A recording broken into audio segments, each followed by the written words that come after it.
Okay, I also got a young lady here. She wanted to introduce the meeting, so I'm going to let her have a minute of fame. Go ahead and introduce the meeting. Hello, everybody. Welcome to ReConnected Grassfields. This is an educational meeting with Professor Ahmadou, and my name is Destiny. I have a YouTube channel with Little Diane, my mom's book, and I am the daughter of an author, and you should go check it out on Instagram and TikTok. Okay. All That's awesome. Bringing them up right. right. Yeah, you see, she all dressed in the regalia, so Absolutely. she's a proud Grassfield. She know where she can, and then where she's going as well. So that's good. I think maybe at one point we're gonna be able to bring our own kids in the meeting so they can kind of like reconnect with themselves, reconnect with the other young people, you know. Yeah.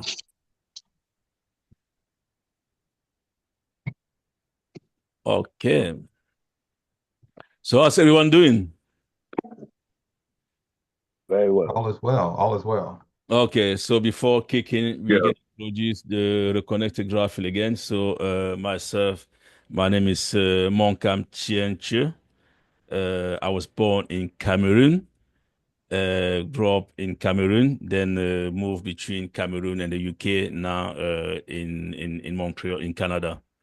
So the reason we started the Reconnected Draws film, it was because we understand that, brother and sister, you guys spend a lot of money and a lot of energy to find out where you came from. And then after that, what is the next? After you find out that, okay, I came from Cameroon, from Ghana, from wherever you came from, and then we had to create a structure where we can accommodate our brother and sister to be able to guide them. Yeah, so that's how the Grassfield was created. And then we've been up and running for about 4 years now. We used to have a meeting where I was able to reconnect with brothers, like brother Jerry, which I can call him sometime. If I feel that, I don't get anything from him, I'm gonna call him to how you doing? Is everything okay? So that's our way of reconnecting, and brother Jason as well, which is my brother now. So we reconnected, and then he went in Cameroon. He met some other people over there. So that's the reason we had the reconnected grass film. And then we a group of African born in the continent, and then African born outside the continent. So we reconnect directly with each other. We share our experience. We from back home, we actually take the culture, create it home, and then we provide that to the brother and sister born outside. We also understand that there's a culture created outside. So we born in the continent, we also want to know about the culture. So we reconnect, we share, and then we learn as well. All right, so I'm gonna present our guest today, Professor Ahmadou. To be honest, I'm gonna say that I'm so privileged. We are so privileged to have Professor Ahmadou, is somebody who got a massive knowledge on what we're doing over here. So he's a professor of history and specialized a lot more on slave trade. Currently, he's the head of history in the university in Gaoundéré in Cameroon. So he's got a massive background. Other than that, Professor Amadou is also professor in different countries. So he's been professor in Nantes in France, and then he does travel in different countries to share his knowledge. So again, I'm very, very privileged to have him here today with us. He's going to be taking us through the history of Cameroon, and then also he's going to go through different tribe. He's going to focus more on the tribe, which is the Chika and the Bamileke, which is the main tribe over here. So we are the same people. So he's going to again confirm that Chika and Bamileke we came from the same house. And yeah, so I'm not going to speak a lot. I'm just going to introduce Professor Amadou.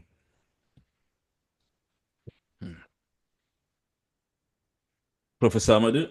Yeah, I don't see his name up there. He might have dropped off. Oh yeah, he's probably dropped off. Yeah, so he's gonna be back again. So maybe a network connection. Yeah. And while he's doing that, if we could have everybody to make sure they mute their mics Yeah, once we that'll be get perfect. started, That'll be perfect. Yeah. so we can have a clean recording for those who aren't here, and so we can study this as we go along. Yeah, yeah. Thank you for that, brother. Thank you. Okay. What I'm gonna do also, I'm gonna put you as admin as well, just in case anything happened to my system, and then let's. Okay.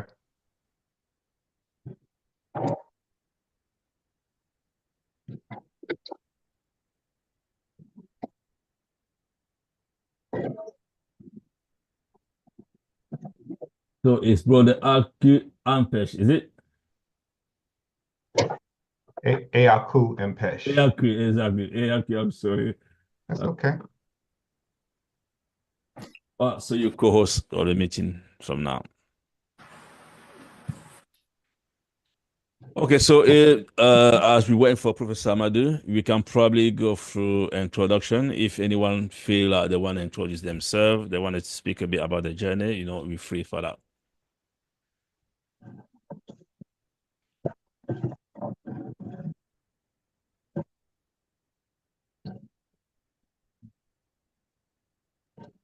I guess I'll start. Greetings, everybody. My name is Dr. Jason Vasha Elong, and it's great to be with everyone. I hope that you learned something from today. I know I'm going to be learning a lot of things today. But welcome to our whoever's new to the group, welcome to the group.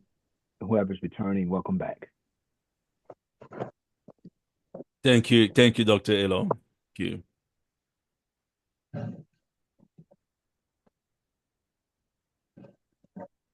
Hello, I'll introduce myself. My name is Kamal Siddiqui, and I want to thank Dr. Elong for the invitation to join this group. Thank you, Jason. I appreciate it. I just found out that my ancestry is from the Tikar in Cameroon through African ancestry. And also, just a quick side note, I'm affiliated with a group called Diving with a Purpose, and we make it our primary purpose to survey and documents vessels of enslavement, shipwrecks, and we've done that globally. So thank you. A pleasure to be with you all. Thank you, brother. Thank you, and welcome to the family. And thanks, brother Elon, for Dr. Elon. I will make sure that I put doctor on front. Yeah, yeah. So brother Elon became a doctor recently. So congratulations for that as well. And thanks. Thank you.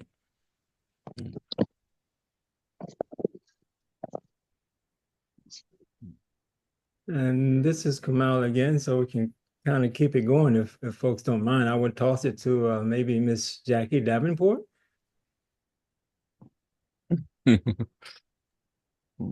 Hi there. It's interesting you tossed it to me because I was thinking of asking you a question about your documentation. I'm very curious to be able to access it and also to say thank you for doing that kind of research for us. I am Bamaleke. I found that out, well, it's been about 4 years now, and it was, wow, it was astonishing to me. I had never heard of Bamaleke as a tribe. Very rarely had heard of Cameroon. And so to find out that I had roots in both places was just awesome and amazing. And I appreciate this group. I'm glad to see that it's reconvening because it's been a challenge to find out additional information because I'm hungry for that. So thank you for restarting the series. Yeah, so that's it. I guess if we're handing things off, oh gosh. How about Linda? I'll hand it off to you.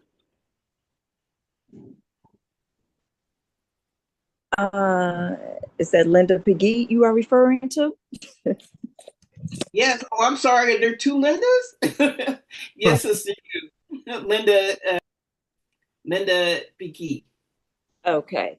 Okay, well, good afternoon, all, or good evening, depending on where you are located.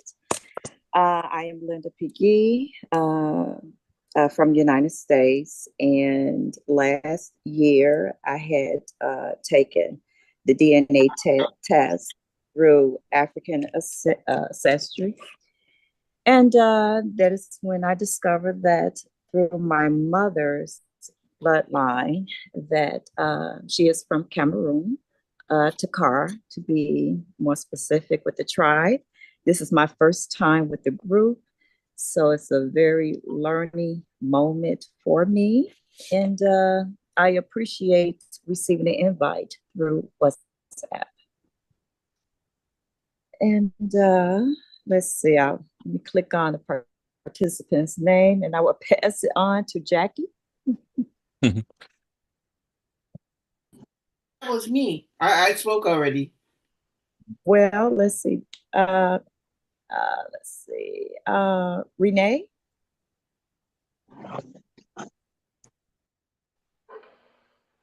Don't put my picture on. I'm Renee, and I am.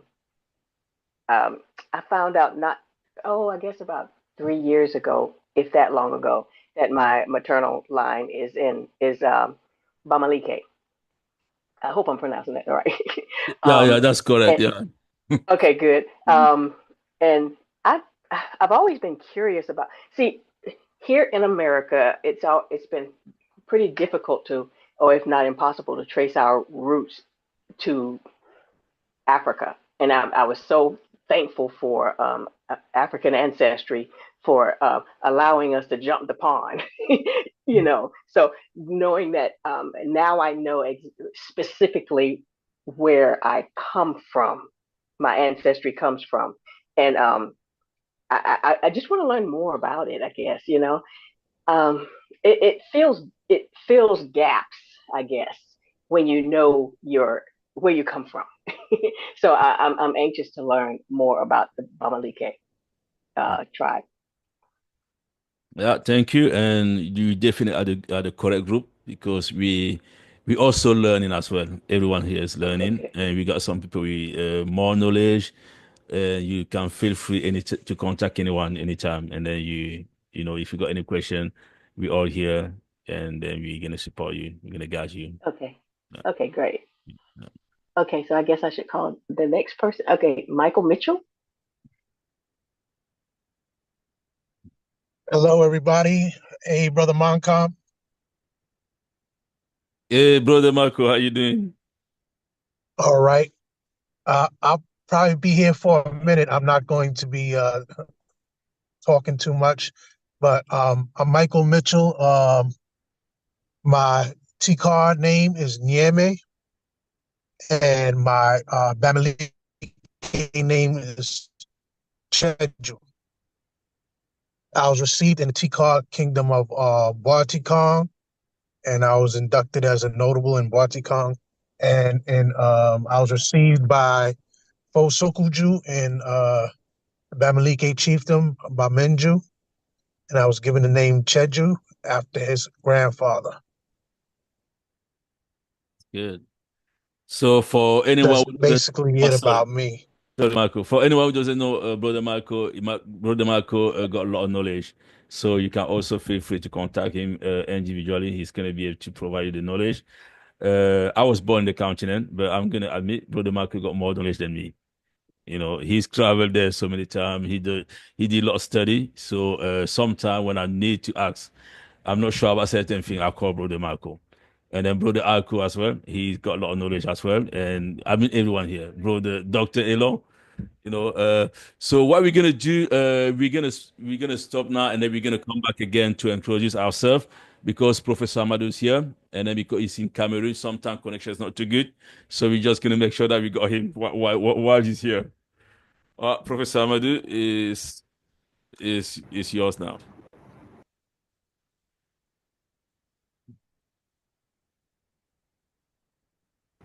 Thank you, Mr. Monka, for organizing this session. Good evening to everyone. I think you are hearing me? Is it okay? Yes, the image is not quite good, but the main thing that we can hear you. Yeah.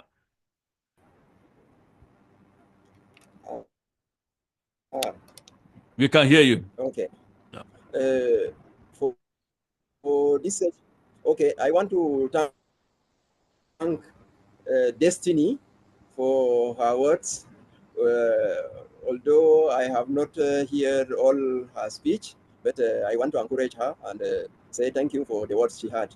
And is it possible for me to share my screen? Sure, let me just actually provide that to share. Yeah, you can share your screen. Yeah, that's perfect. Go ahead. Okay.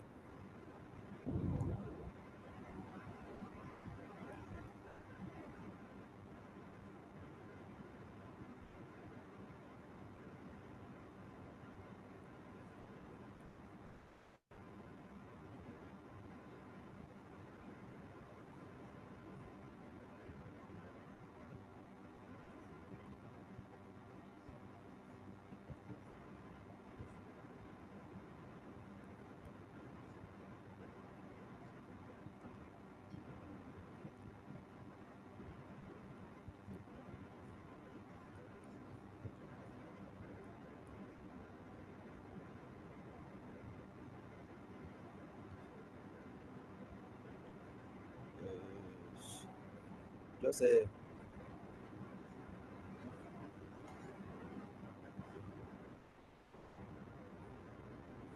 are you seeing my screen?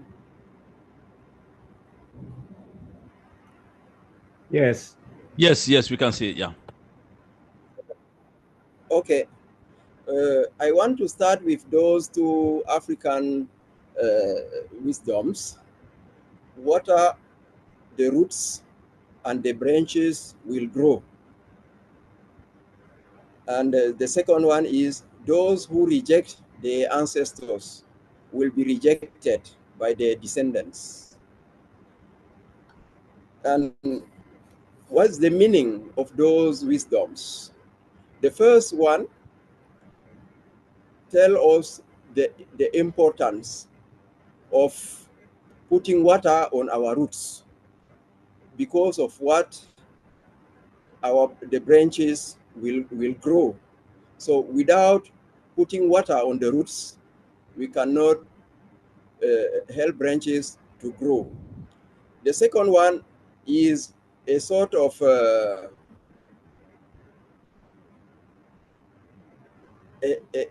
sort of wisdom to care for our ancestors. We have to care for them, our forefathers, and so we will also be cared by our descendants. So there is a kind of link between the two.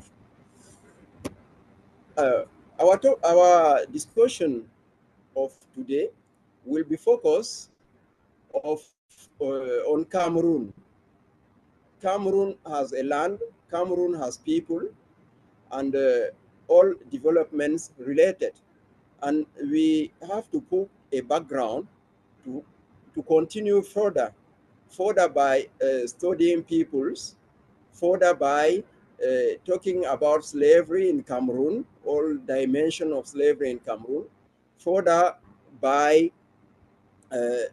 talking about the diaspora. So for today, we will talk about the history, a general view of Cameroon history, Cameroon geography, Cameroonian peoples.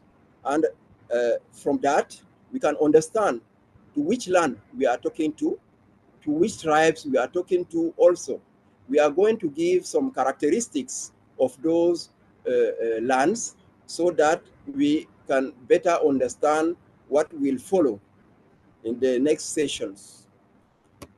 So if you see this map, you have the Atlantic Ocean and you have the Lake Chad, and Cameroon is between the two. This interior sea, the Lake Chad, and the ocean in his coastal areas. Among those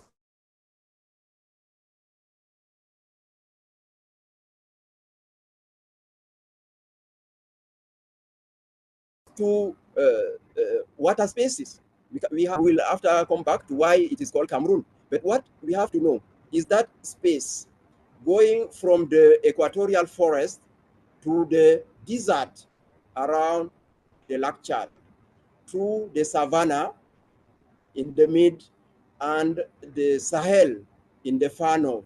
So we have very geographical diversity in this area.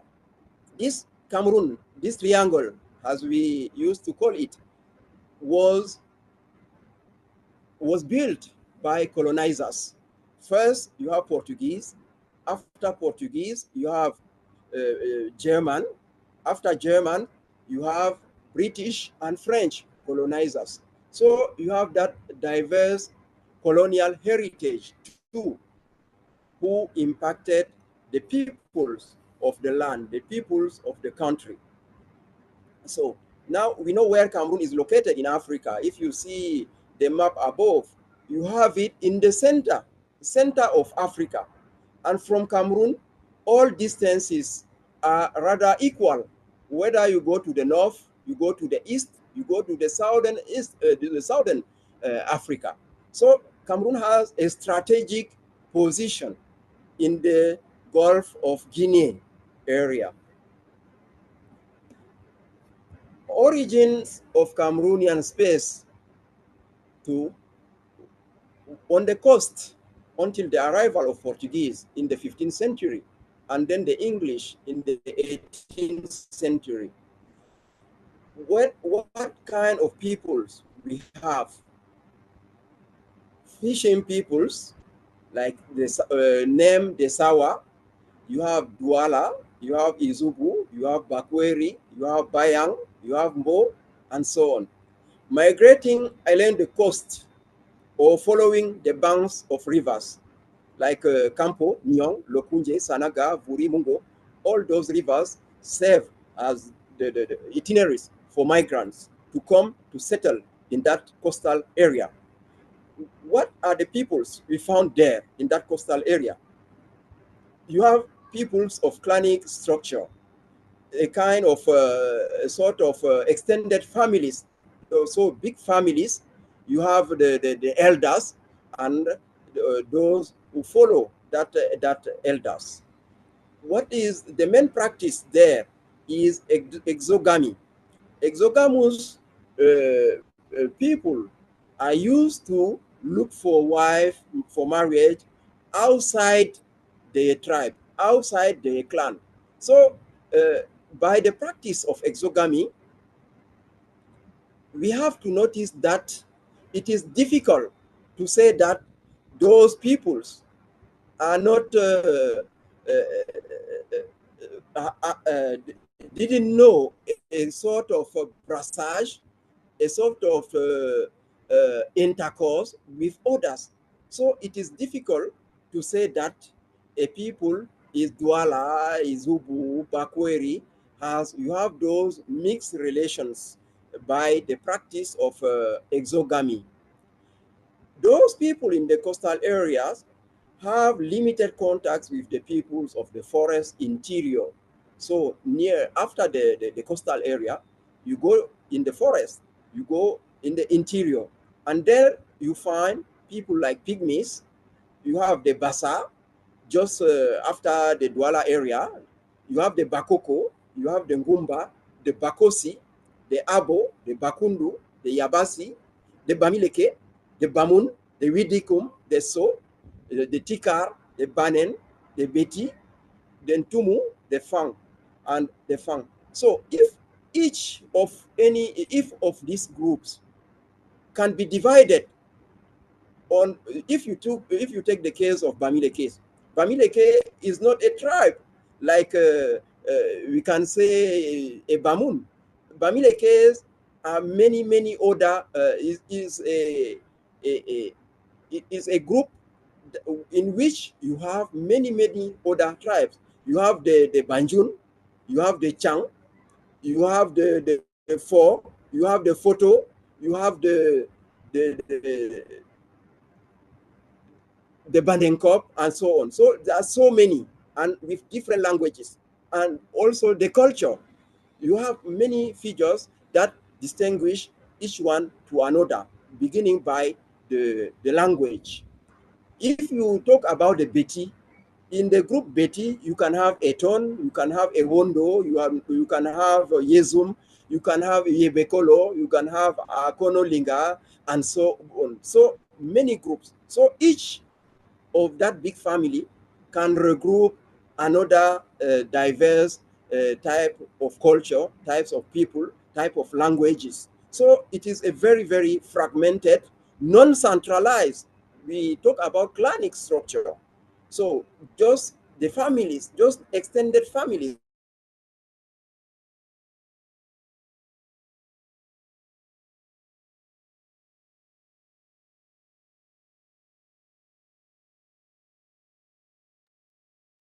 Hello, hello, hello.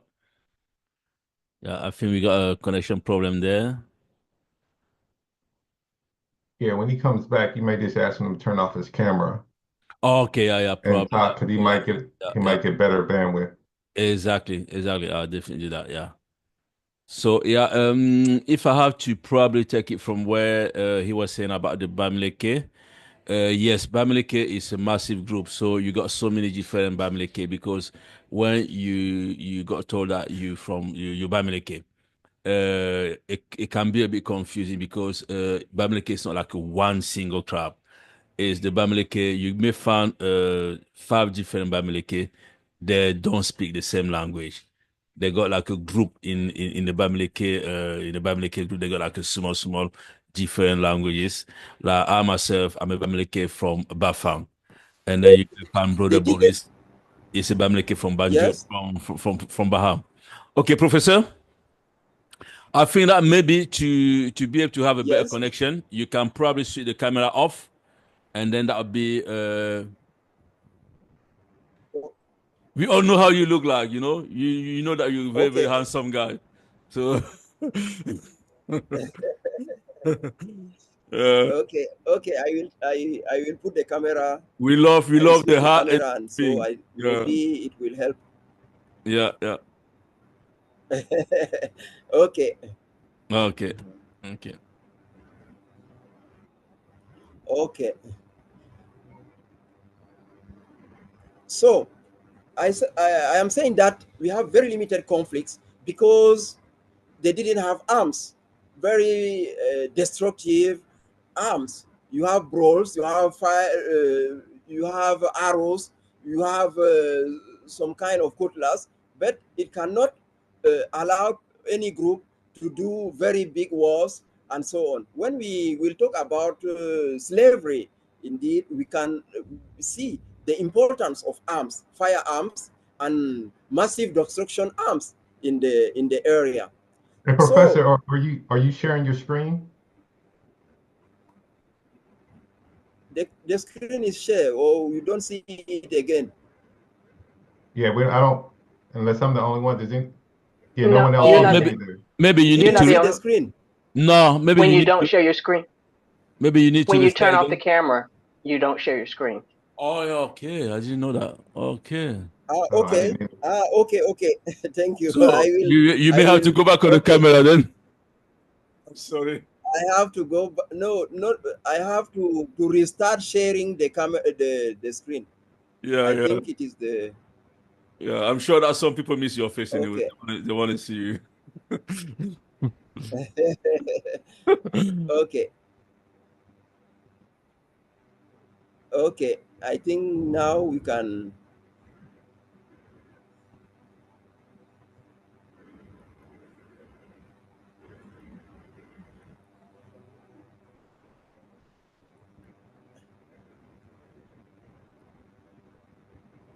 okay. Are you seeing the screen? Yes. Is Yes. the screen back? Yes. Okay. So I said that there are very limited conflicts because the kind of arms they had in this time cannot permit wars between or intertribal wars or so on, and to make a number of prisoners and to start selling them, like what we will see after in the decades after. So where after small conflicts and so on, you can have prisoners, but those prisoners are reintegrated in the community, so that you can no longer distinguish them from the other peoples. That's the situation in that area, from the coastal area to the forest area of Cameroon until 18th century. Now, the second part of Cameroon, it goes from Lake Chad to the edge of the forest. That you go from that areas of forest area, you cross the savannah, you cross the Sahel, and then you go to the Lake Chad. What peoples we found in that area? First, you have fishermen, like in the coastal area, because you have this big lake, Lake Chad, and also you have rivers such as Logon, Shari, the Benue, where you found fisher peoples like Kotoko, like Musgum, like the Tupuri. You have also the farmers. Near the fishermen, you have the farmers like the Wandala, the Tupuri, the Mundang, the Mofu, the Matakam, the Giziga, the Gidar, the Fali, the Sara, the Dama, the Dowayo, the Di, the Mbum, the Baya, the Pere, the Vute, the Tikar, the Wawa, the Konja, the Kaka, and Maka. And you notice that Tikar comes again in that area, because you found Tikars in that area of central Cameroon. And you have Tikars also in that area near the west Cameroon. And you know that many ethnologists say that Bamileke, Bamun comes from the Tikar, the So, and also the Widikum and so on. They are related to the Tikars, they are Tikar descendants. So you have the Tikar in that area of central Cameroon, where they migrate towards the other areas of the country, toward the west, the central west of the area. You have also the Kotoko principalities, where you have these people, the Sao. The Sao and Pygmies are considered as the first inhabitants of Cameroon, of this area. You have the Sao near the Lake Chad, and you have the Pygmies in that area of forest. Musgum cities with the Obus Hood. We can see a picture of Obus Hood. You have the Mbum chiefdoms in that area of central Cameroon, around caves and mountains, like Ngangha, like Ngaukor, like Ngauhora, like Ngaundere, Ngaundal. All the prefix Ngau means mountain for them. So you have Ngangha, Ngauhora, Ngaukor, Ngaundere, and Ngaundal. And this is significant of the Mbum area occupied by the Mbum. You have also the Vute cities in that area of central Cameroon. What we found politically in that area is those principalities, those pre-colonial cities, which we didn't have in the coastal area and in the forest area. So you have those cities and those principalities of the Kotoko, very organized, and but it is not at a very large scale. So you have clans or lineages who practice also exogamy, a sort of abduction of women in the neighboring groups, and then taken them to marriage. You have material culture, which is very developed in that area, like ceramics, pottery, smithy, architecture, handicrafts. So on that that general view tell us that those societies are living in that area. At this time, we didn't have boundaries boundaries are created by colonizers. You have peoples migrating along the rivers, near the rivers, the waters, and living from east to west, from north to south. The forests have not been a barrier because you have people coming from the northern part and going in that central and coastal areas. So you have some kind of relationship. You have some goods which are exchanged between those peoples. And in the social organization, there is no evidence of slavery or no evidence of slave markets in all those groups, in the social in the area, those areas, or in oral tradition before the introduction of Islam from the north, or the arrival of the Portuguese on the Atlantic coast in 1472. We will talk about slavery, the definitions after. But for today, I want to come back to the coastal area. And I want to present those groups by the architecture or the culture, some culture, because we cannot present all. But in the coastal areas, you have that pagode of King Aqua in Douala. It is very symbolic in Douala, from the pre-colonial area, because it was constructed there and it is there. But if you look for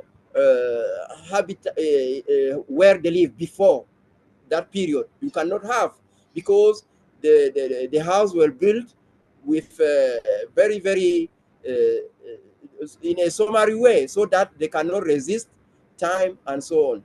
And you have the river Vuri, where you see the water, and just near the bridge which was built on the river Vuri. So in that coastal area, looking to architecture, the architectural feature, all what we have today is that pagode of King Aqua.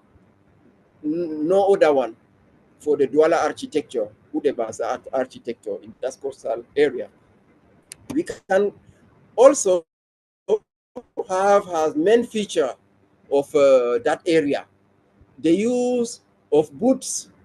And you see that page with one famous, in the hands of one famous French footballer for the French national team, Lilian Thuram, world champions in soccer, 1998.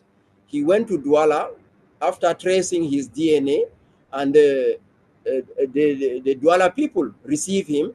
They give him the citizenship of honor of the city of Douala. You have the mayor of Douala giving him the award of the city, and you have traditional chiefs and peoples receiving him very warmly.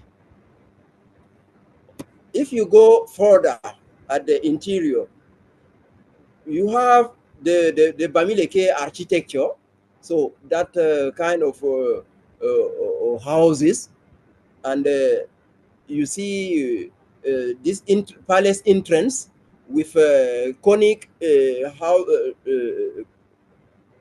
conic ceiling, and then you see it means the number. It gives the number of rulers in the chiefdom. Here, I think it is in Bamenjida where we took this picture, and in your left side you have the Bamun Palace, Bamun Sultan King Palace. This palace is very famous, very known in that area.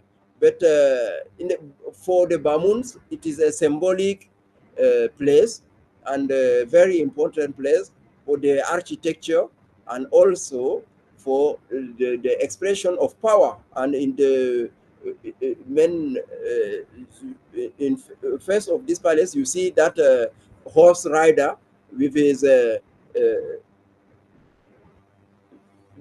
comment on appelle l'épée? Okay. And in the northern part, in your right, you have the ancient entry of the palace of the Lamido of Ngaoundéré. You see the kind of architecture, and you see the wall in the compound of the Lamido of the king, and above you have also a procession of the Lamido, and the pictures, the picture written in green is the actual situation.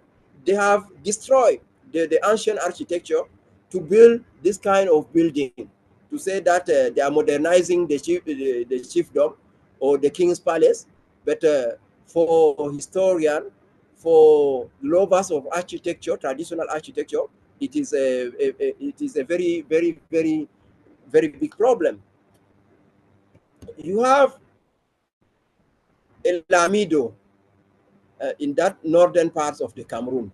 You have the Lamido in his horse, very with slaves around him, and then you can imagine we are in 1942, and the Lamido here is the Lamido of Banyo, the Yawa Adamu. He who was in the first part, Cameroon parliamentarians. So if you go further in the north, you have the main entrance of the Lamido of Raibuba. See the wall. Now we don't see the persons and so on. We will come back when talking to slavery, to this colon or half-naked slave women. But see the wall, see the architecture. So the traditional architecture of Raibuba at that time. Also, in the shores of Logon, who is a symbol of resilience, of resistance to slavers. Because when you are in the room, you see the one coming outside, but he cannot see you in the pardon, in the hood. And also that hood climatically is very adapted for for the area, because when it is hot outside, inside it is too cold, and when it is cool outside, you have a very good weather inside that hood. This is typically Mosgum architecture. It is by you see, by soil, by argil, by soil. Why? It is prevent them for fire and for burning by slavers, because when slavers attack a village, they burn all the houses. But with this architecture, it is not possible to burn anything. So they resist, because they can be inside and see the cavalry coming, and the horse cannot enter this small entrance, so they can attack, resting inside and attack those invaders coming from outside. And in the main area, you have a sort of a sort of cereal keeper. You can keep cereals there, and then protect it also from destruction or from animals. So let us come back to the name. As I said at the beginning, the first who gave the name Cameroon was the Portuguese, and they call it Camarones. And after, the German transform it as Cameroon with K. And English, the British, when they come, they said Cameroons. And the French prefer writing it Cameroon. And today's Cameroon is the last two names who are used in French, one in French and one in English. So to conclude this first presentation, I said that Cameroon is a land of diversity, as we say, from the Atlantic to the Lake Chad. you have more than 250 tribes or ethnic groups.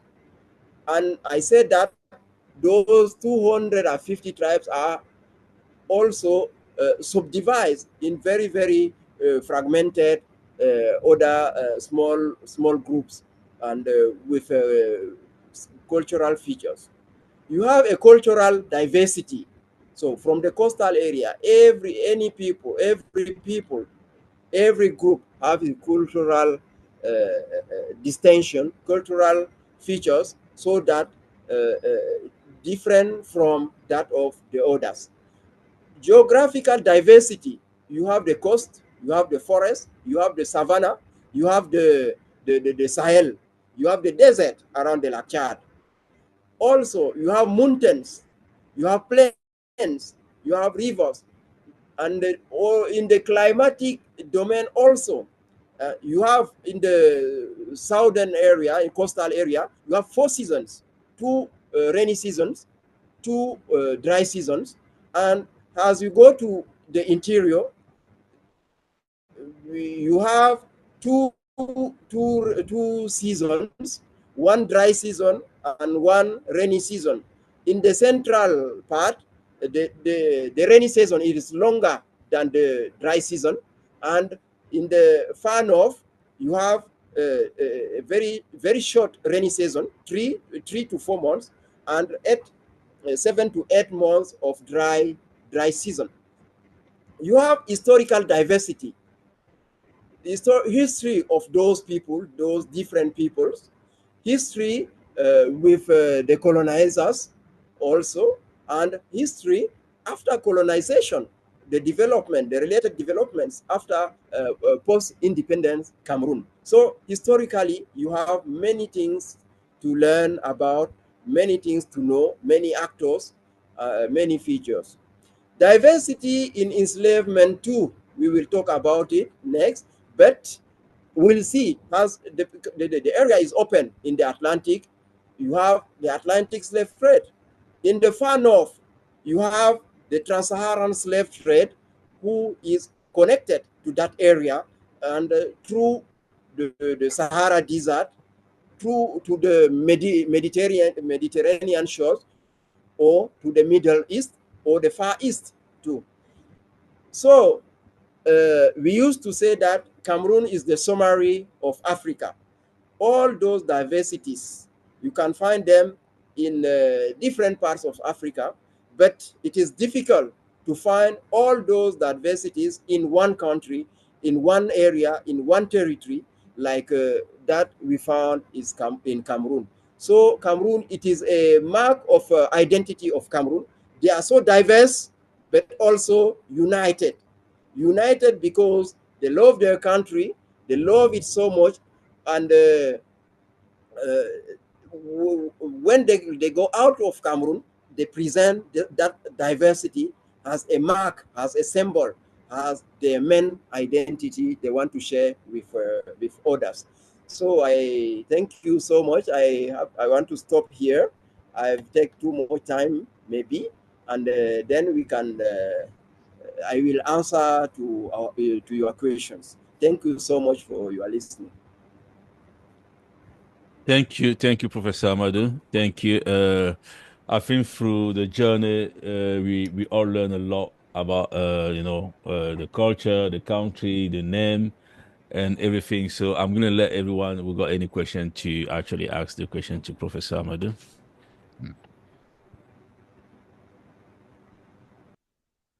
May I ask? Sure, Yes. go ahead. Yeah.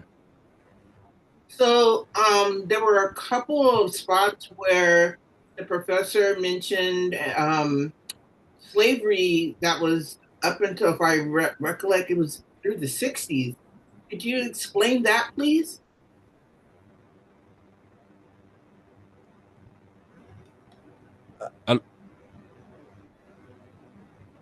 Oui, tu peux reprendre un peu la question? Ok, Can you... professeur, donc elle voulait savoir parce qu'en fait, vous avez dit que vous avez montré une photo qui était, je pense, dans le palais, dans la Damawa, où ça disait que les femmes étaient esclaves de 1940 quelque chose à 1960. Elle voulait savoir que vous expliquiez encore plus, quoi. Parce que pour elle, c'est une date qui est très récente. Yes, the picture I share is, I think it is the one about the Lamido of Banyo, the Lamido Yawa Adamu of Banyo. I can go to that picture for better understanding. Yes, I think it is that one. Yeah, she just wanted to find out Yes, to explain a little bit more about the slavery yes, we going on are in the in the, recent time. Yeah, kind of like yeah, I yeah. thought yes, over. Was there a servant or slave? No, so that's what. Yeah. that's a question of definition. You know, when you read French archives, you have they just replace where they found slaves by servants. They Hmm. in French they said serviteur. Okay. But historically, if you go to the origins, you will see that they are not just servants, Okay. but they are also slaves because they belongs to Hmm. the master, because they are property, Okay. whether of the palace, whether of the Lamido. Okay. And in 1942, why? Because I have written a biography of this Lamido, this Hmm. king, Yawa Adamu, this king of Banyo. He Hmm. used to be among the first Cameroon parliamentarians, because he went to colonial school, and when the parliamentary system began in Cameroon, he went to parliament as the representative of the area. But being a parliamentarian for him is not opposed to the being also a Hmm. slave master. And Okay. he from 1942 to 1966, the date of his death, he fought longer and longer first against the colonial administration, Hmm. and after against the independent Cameroon authorities to maintain the system of slavery in the Lamida of Banyo. Is why, and I have written Hmm. his biography, and it's why I choose to put also this picture to show Okay. that contradiction between being parliamentarian and continues to defend slavery in his Lamida, in his territory. Thank you for that. So, I'm gonna ask another question in relation to that as well. Them people we saw on the picture, were they actually captured, or did they decide that okay, I want to work for the king, and then the king actually decided to take them as their property? Because, yeah, I just wanted to find out if they decided to work them to go there themselves and then work for him, or were they captured and then owned by the king. And does it keep happening today? Can you find the same people in the palace today doing the same thing? Can you find the king doing the same thing to people today back home? In the Lamida, in the kingdoms of northern Cameroon, Hmm. you can find all today again, you can have descendants of those slaves Hmm. who continue to have that status of being slave, property of the Lamida or property of the king. Okay. So meaning that them people they had children and then they're not there any longer. The children gonna carry on in 2024 doing what their parent was doing like the ancestor was doing like 60 years ago. Yes. And what can we do to stop something like that? What I will, let me come back to the Lamida of Raibuba.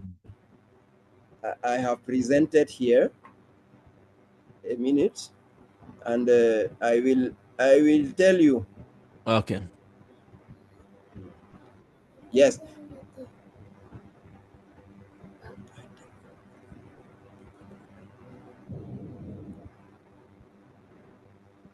Hello? Yes, we hear you. I think the screen is loading. Yeah, Okay. we can see it now.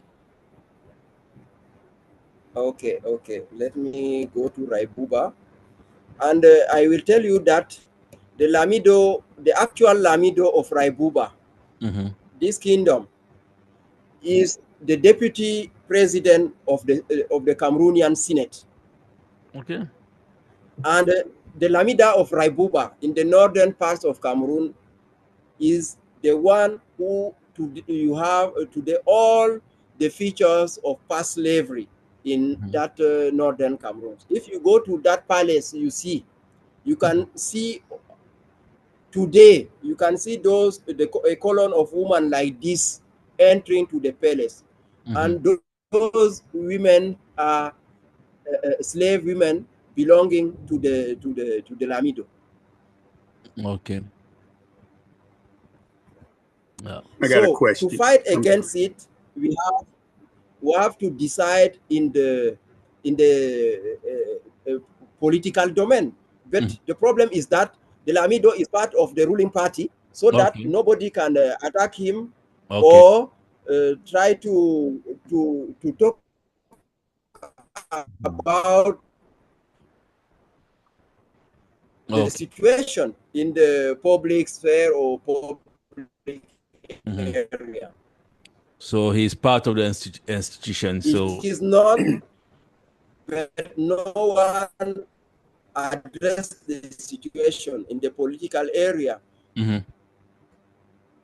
Okay. I got a question. Yes. Can you hear me? Can you hear me?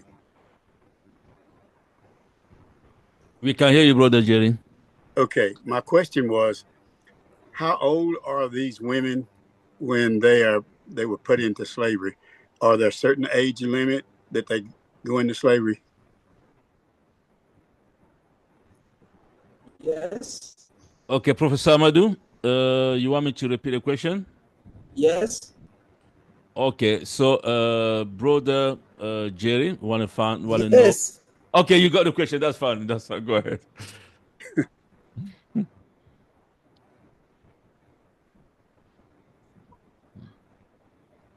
I think things are just lagging again. Yeah. This situation, this picture is in the 1915s.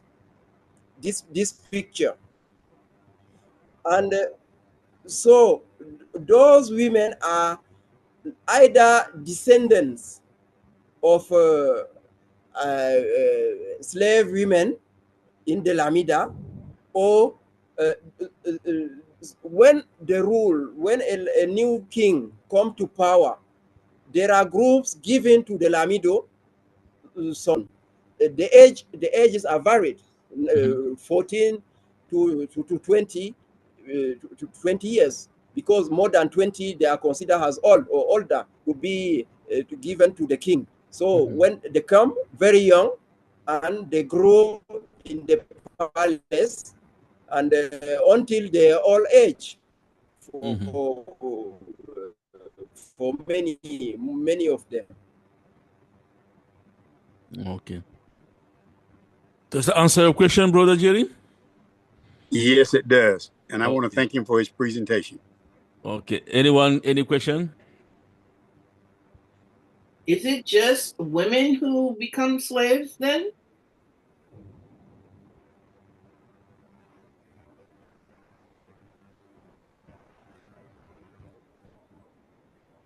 Hello, Professor Ahmadou?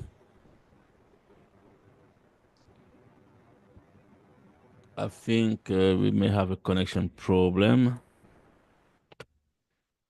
Is it still there?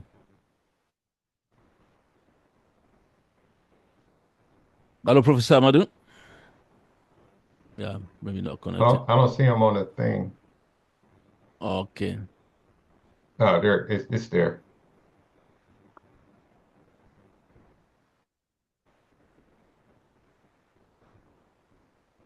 Okay. I personally found that practice a bit, out of date, and I don't know how. Me? Yeah, Professor Ahmadou. So we got a question there. The question was, is it only women who are slave in the palace?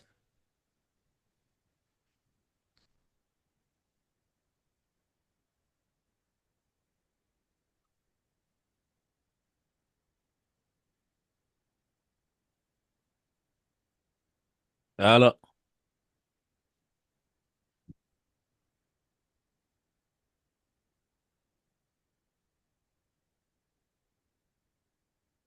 So, Malcolm, I have an Professor, idea. yeah. Why don't we have like a Google Doc that can be sent to all the participants that they can list their questions, and we can email that to Oh, Professor yeah. Amadou for Yes, next yes, time. yes, yes. So, how can we actually get the question again? How can we get that set up? I can create something and email it to you. Yes, please, please, if you can do that. Okay. So then we can, because I'm sure Well, there's a lot of questions. I myself, I got a lot of questions as well, but unfortunately, because the connection in Cameroon is quite hard sometimes to have a stable connection. I mean, you've been there, Dr. Elon, you know it's not easy to have a stable connection back there. But You I could would put say you could put the link to the document in the chat. We I can sure will. access it. Great thinking. I would say right now, if you have a question, go ahead and put it in the chat because since he's recording it, that he'll be able to get it from the transcripts. oh yeah, yeah, yeah. And I just say do that now because I don't want, some people to lose their train of thought. If it's anything like me, once it's over, like then it's, you know, my wife will ask me something, and then that's all down the drain. So if you have it now, go ahead and put it in the chat, Yeah, and please, guys, Brother do that. Montum can get it. Yeah, And, do and that. also with the Google Docs, because then that can be after this event is over, that we can still get those questions systematized and give them to the doctor. And maybe either he can answer them as we go along, or he can answer them at the next meeting. That'll be like the first thing. Yeah, that's quite smart. So you guys can keep asking your question, and then I'm here to also go through anything you guys want to know from what Professor said. If you want to find out more, maybe about the Bamileke, about the Chika, about Cameroon, everything. So I'm here. If I ain't got the answer, I'm sure that someone in the group gonna step in and then provide the answer. So you guys. Greetings. Mhm. I have a question regarding lineage. Mhm. Um, what advice do you have for diasporans that regarding trying to find out like exact tribe or ethnicity? For example, one of my lineages that have been identified is Tikar, Mhm. and there's several other in Cameroon, then on Booby Island, et cetera, et cetera, et cetera. So it is almost even before I've gotten started, it almost seems overwhelming in trying to then find within those identified groups, more specifically, the exact group, so to speak, or the more specific group. Understanding also the overall role that the Europeans played as far as creating boundaries, right? So, just in general, Mhm. it seems overwhelming. So, what is your advice in regard? Okay, so if I understand, is trying to pinpoint exactly where your Chika ancestor came from. Is it correct? Yes. Okay, so because obviously the Chika in Cameroon, they're divided in three different province departments. It's just like state. I'm going to say that like a state. So you got the Chika in northern Cameroon, which is Adamawa, where the professor was saying Ngaoundere, Ngaoundal, Bankim. And then you got the Chika in central part of Cameroon as well. And then you got Chika in the western.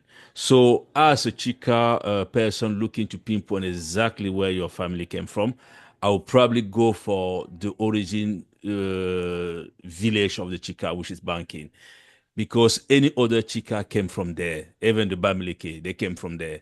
So when the Bamileke migrated in Egypt, they end up in the northern part of Cameroon, the region called Boom, and then from there they divided, and then some went in the western part of Cameroon, some went in the central part of Cameroon, and that's how the Bamoun, the Bamileke, they kind of like a split. They became like a different group. But at the start, there was like one group in banking. So I will definitely go in banking, which is because in Cameroon, when like a Bamileke chief, when they got put on the power, they always have to make sure that they got a Chika king there to validate everything, meaning that he's going there to make sure that his son is the king. So we still look observe Bamileke as a kid of Chika. So I would definitely go there. Even myself, born as a Bamileke, I recognize that my root came from the Chika. If I want to go in the Chika, I'm not going to go in Fumban, or I'm not going to go to the central part of Cameroon. I'm going to go at the root, which is Banking. Okay. Yeah. All right. Thank you. You're welcome. Any other question? I see. So are you saying Bankin, Bankin? Yeah, exactly. Bankim. So Bankim. Okay, thank you. That's where the origin of the Bamileke and the Chika came from. Thank you. Yeah, I just wanted to recognize real quick that the professor's back on. So if there's anything you wanted to ask him before we get another disruption, Professor, are you back?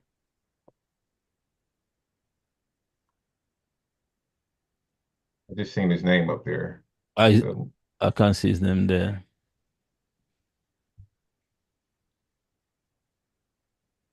I guess he's gone again. So can I have a word with everyone right quick? Malcolm. Yeah. So for those of you who this is your first time, or if you're returning, learning about your ancestry the way that we all have, it's going to feel daunting. It's going to feel big. So I would just, if I can give you any advice, just have some grace with yourself. As African Americans, we have this burning desire to know where we come from. And so you're in the right place to learn more about where we come from. So I would just leverage the wisdom in the room. I don't have all the answers. Malcolm doesn't have all the answers, but together as a group, we can satisfy a lot of the questions that we all have. For example, for those of you traveling to Cameroon, we can let you know what vaccinations you'll need. I mean, of course, I'm going to direct you to your medical professional, but I know I had to take the yellow fever or the typhoid or the malaria. But there's certain things that I can give you from my experience. And so what I don't want for you to do is, I don't want this to feel so big that you don't know where to start or continue. So just stay connected with everybody. I'll put my email in the chat. Reach out to me as you need to. And if I don't have the answer, I can direct you to someone who possibly does. So I just want to just mention that. Thank you. Absolutely. Thank you. So to go back again, I'm just going to add something else to your question again. The other way you can probably pinpoint and find maybe your relative back in Cameroon, you can actually upload your result on JetMatch, and then you maybe be lucky that if there are certain people on the area in Cameroon who did ancestry.com, you're going to match with them people. I did that with Brother Jerry on the phone there, and then it shows that Brother Jerry got a match with me. So DNA doesn't lie. So obviously at one point, someone from my family back home was kidnapped, and then who actually made Brother Jerry. So you can also do that, and you can find people going to match with you as well. Yeah. Okay. I would also say going back to what Dr. Long was saying, to give yourself grace. Um, the test that we've taken is only 2% of our actual DNA. So we have, especially as African Americans, we probably have every country on the western coast of Africa in us because we were brought here, then we were separated, we were raped, we were bred, and all kind of different things. So at a certain point, we don't know which one. So to go back and to find your actual clan is a challenge because of colonization and so many things have moved and all kind of other things. That is probably going to be a challenge for most of us, but I think it'll be coming as we get more Africans to do the test. But what I would say is as we begin to learn about who we are, let's maximize the knowledge that we do have right now. Right. We know we are TCAR. Let's maximize that. And as we get broader and broader and more people in, we'll definitely get to a point where we can get, because understand, we weren't even supposed to know this much. We were not even supposed to know this much. And we were blessed to be at a time that we were the ones that the ancestors called to take the test, to get the information, to keep moving, because our parents and grandparents and great grandparents who gave up their lives and everything else to make sure we can continue on.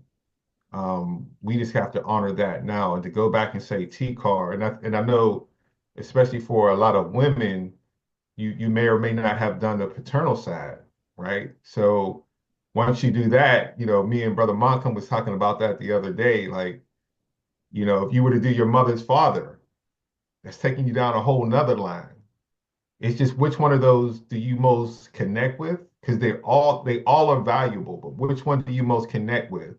And you take the time to learn and maximize what we have today to learn about. Understand that a lot of people, even in African ancestry online community who aren't in this class, what do they have? A lot of people don't have a Moncom to go to and who's out here really paving a way for not only us, but himself and other Africans in the diaspora who didn't learn about their culture because of political stuff over in Cameroon and people moving away. So let's maximize this that we have. That even if you can go back and touch the land where your parents have come from, your ancestors have come from, is so much more than those who really wanted to do this but couldn't go back and get it. I think about the African Methodists, Richard Allen and Absalom Jones, who did that in I think it was the 1800s or maybe the late 1700s. And they named it the African Methodists because they wanted to keep connection to Africa. This is after we've been here for so many generations. So I just wanted to say, and I just say that because my wife is the same way. She wants to know the exact tribe she came from. And I'm like, let's maximize what we do have and continue to push it and grow and continue to be the support one to each other. And then as more people come in, we're going to grow and grow and grow. And as Moncom puts this out there over in Africa, more Africans begin to take the test to now say, because it takes a lot to get the actual tribe. And I've been on Jet Match, and I don't have any matches on there. And you get on there and get frustrated, be like, I need me somebody. But I understand, we are where we are, and let's maximize this. So I appreciate everyone who's here, and I love you all because we're doing something right now in the building of the next generation and the next generation and the next generation. So I just wanted to share that. Thank you, brother. I mean, you definitely right. If you don't get more African to continental-born African to actually take the test, you're gonna be putting your test on Jet Match. You're gonna be end up with brother Jerry, people in the diaspora. So I don't know how. I think we may need to work together to see how we can actually motivate. And then that's why this video is gonna go to the Cameroon national TV because the aims of that is to be able to let people be aware of what's going on. So when the brother and sister they do travel home, you guys are not look as a tourist. Somebody who's coming back home. Because that's two different things. Somebody will come as a tourist and somebody who's coming back home. So that's why we, working on everything here in the chat to let people aware of that. And then we're gonna also working on how can we get people to take more tests. So when you put your test on JMatch, you can find people back home and then you can say, oh, that's where my family came from. I did my ancestry because obviously I wanted to Yeah. find out who in my family was taken, and then I got few match and even match from people in Cameroon as well. And then when I look at them people in Cameroon, I was like, oh, we actually look similar. So it does work. I would just like to add, Brother Malcolm, excuse me, as well. Being my wife and I were fortunate to do some more GEDmatch research, and we got tied back to another ancient tribe in Nigeria. They're called the Gachi people. And we, just to show you what Brother Michael was just saying, if we just continuously put work in it, get more people to test this type thing, the more information we will get, because we do have more than what we just have than what we have now. So I just wanted to add, not really say too much more because he really said it so well, that just to give the evidence that there is more out there, because we are now know it's a very ancient tribe. They speak the Hausa language. Out of doing that research, I went and had another family member to do another test that connected back to my grandfather, and come to find out, he also told me how the Hausa came in that was a part of me that tied to that ancient tribe of the Gachi people. And I also found that there was Igbo and even more Yoruba that is there that tied with it as well. So when you do more, you get more family members that will test, that will research, it will tie more together. Yeah, it does make sense. Yeah. Yeah, so the reason why I say a lot of that is because if I look on Ancestry, my biggest percentage is Nigerian. Cameroonian is only, I think, about 6%, if it's that much. But that's my paternal line. And so, as you begin to look and really begin to understand all of this, we just realize we're so much of all of that. And we just have to pick the one that we're really going to say, okay, this is the one that doesn't negate all the other ones. It's just, this is the one you feel most close to, that you're most connected with. The reason why I'm here, the first one I got was my maternal side, which was the Balanta from Guinea-Bissau, which I was very close to and still am. And then when I got my paternal one, the reason why I took that so much is because there's a brother here in Pittsburgh that we've been friends for a number of years. And so that's someone who's right here who I can talk to and say, hey, I got this question or that question. So I was blessed, and the ancestors blessed me to have that. Everyone is not going to have that. And my greatest wish is that as so many people begin to take the test and continue to test, that they find someone that they can connect with from the continent, because most people don't. Most people don't have this platform. They don't have it.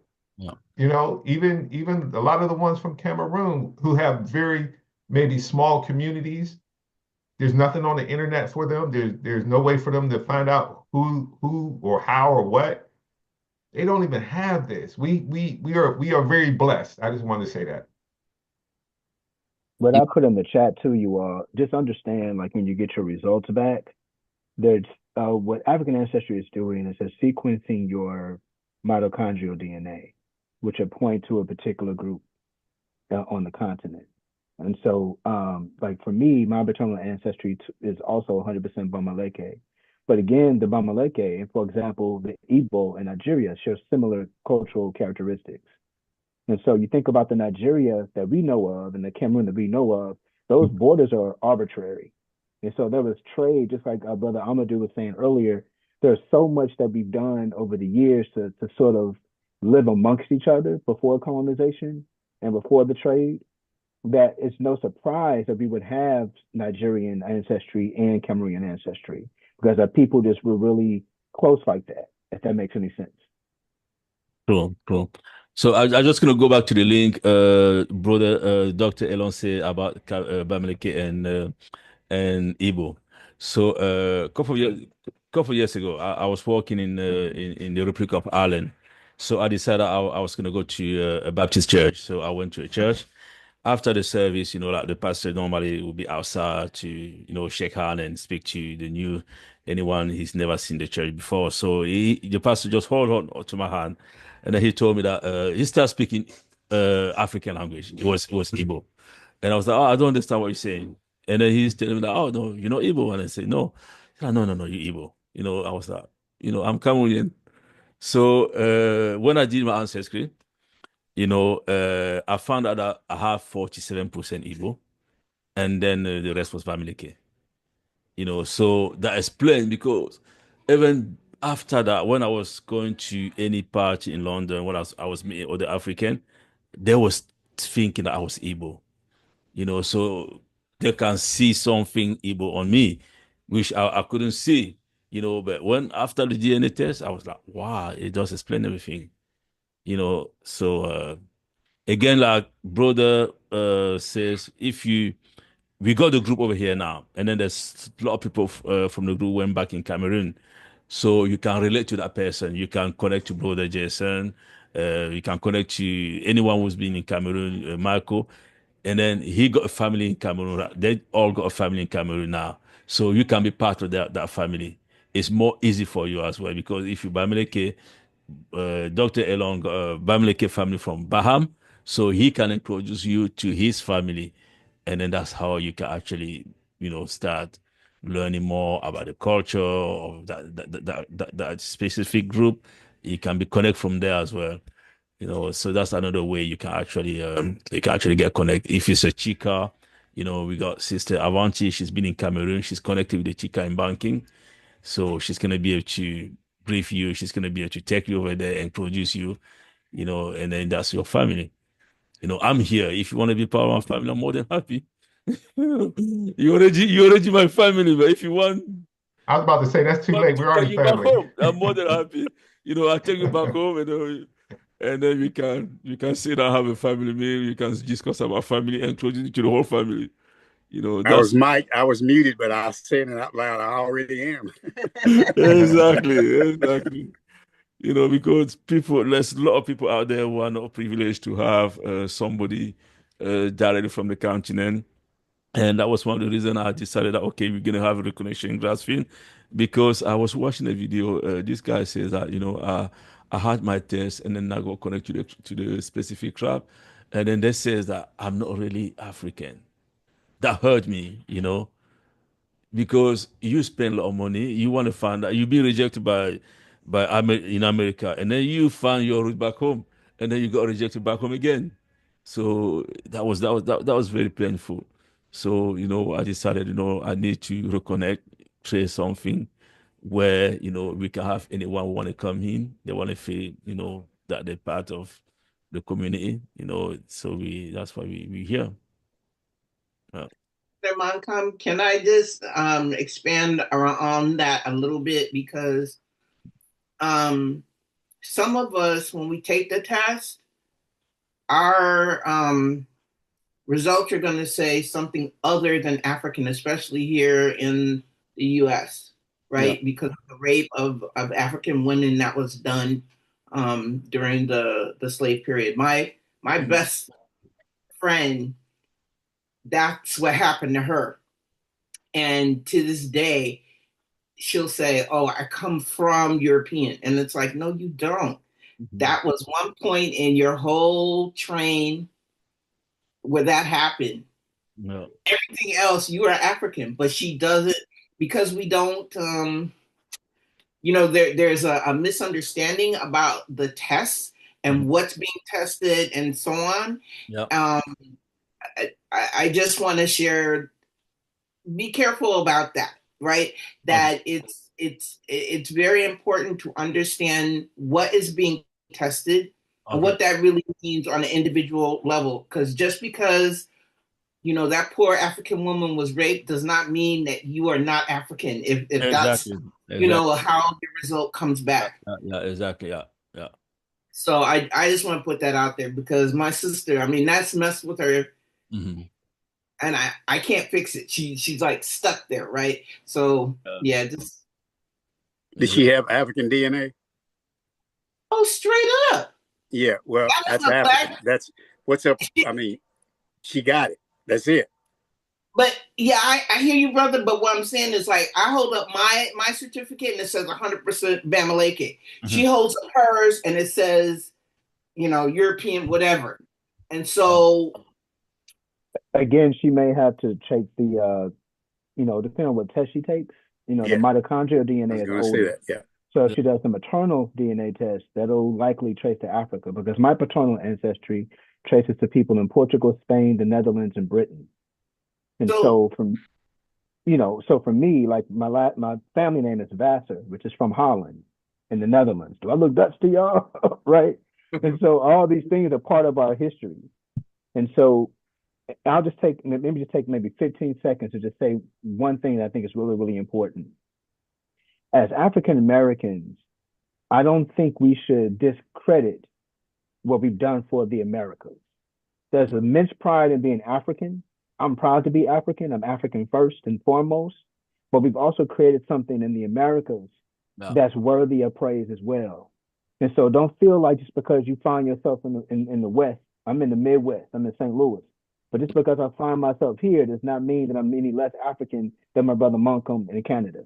Yeah. So just appreciate who you are and what your people have done to get you to where you are. Embrace it. Yeah. So there's two things I want to say, and I agree with you, doctor. But one is that's why I've always tried to bring out that the test that we take is only 2% of who we are, because we get it and we think that's we're 100% of that thing. And we are, again, as African Americans, like for Malcolm to say his came back and it was just 2, most of us will never have that who were born here in America, right?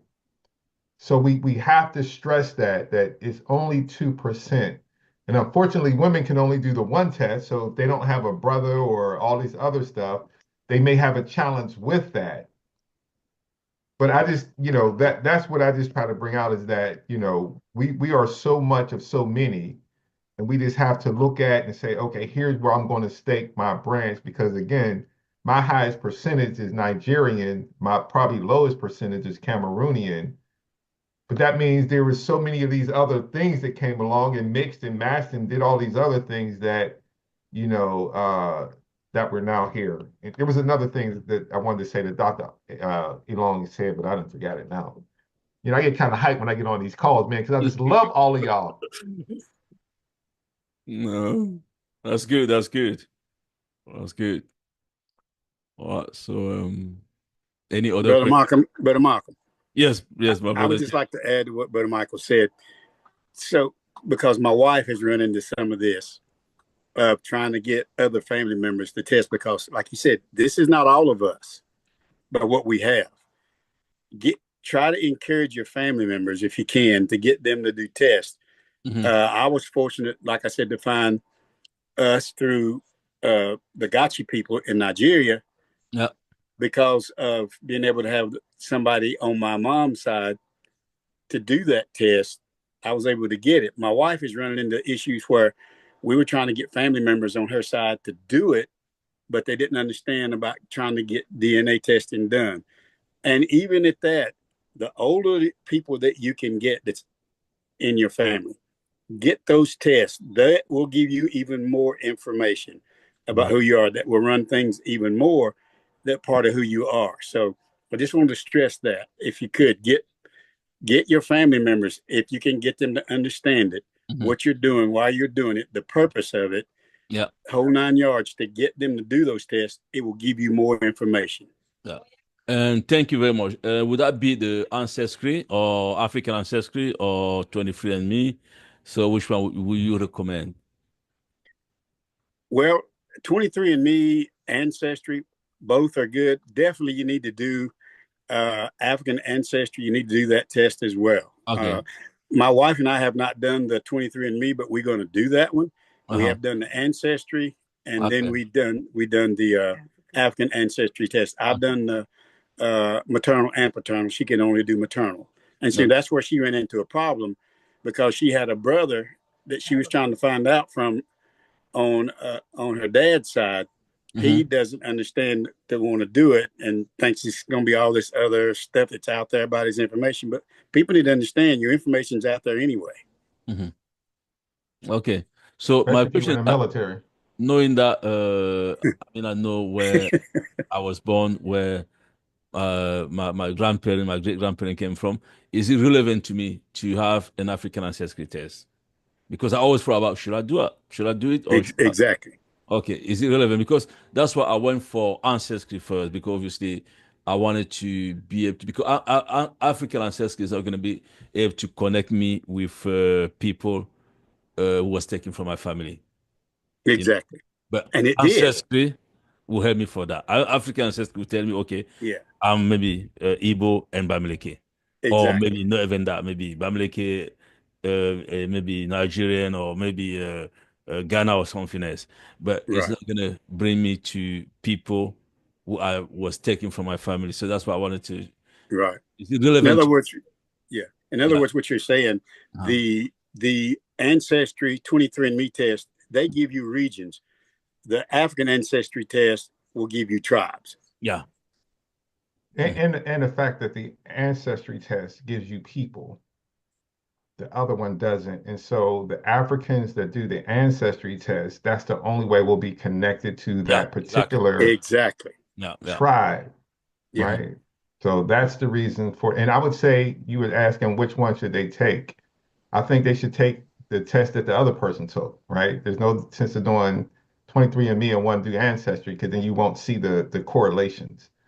So it's just whichever one you take. I'm not as 23andMe doesn't feel as comfortable as Ancestry does because Ancestry is the one that's the bigger one and everyone is on that, right? So a lot of times if you do 23andMe, not as many people will be on there. And I've done both. But I don't have nearly as many people that I know and relate to as I do on Ancestry because that's just the one that most people do. I agree. Yeah, that makes sense. That makes sense. I mean, my grandmom, she's 102 today, so I think that the first person I'm gonna test, I'm gonna get a test the next time I'm traveling back home, and then I can check her. You know, she's the oldest one in the family from my mom's side. So yeah, it does make sense. A result will be able to bring probably more than what I did myself. You know, so they're gonna be able to see more. And then again, the only as far as African Americans, the only challenge with doing Ancestry is you never know what's going to come up. You go in there looking for African, and you get you get the reality and truth of, and I just say that because it happened to me, right? Like I was going in there to find my Africanness. One, that's not the best place, but I didn't know that back in 2018. But found out that my mother was given away at birth. And there was this whole thing with that, and actually connected with the family that gave her away, right? Wow. And we're all close today. Matter of fact, we went to school together with some of us. We lived on the same street, as a matter of fact. So you just never know. That's a whole nother story that we could probably sit down and go. But there's been many people who I know that went on there for one thing and came out with a whole nother reality. Yep. Me too. Those family secrets that coming out today. Yeah, it's true. Right, wrong, or indifferent. I'm just saying it's a beautiful thing on some sides, but on another side, it's like, oh my God. Yeah. I just got a connection the same way with one of my European ancestors. When we met, we called. Now that she spoke with Mom, it just stopped. No.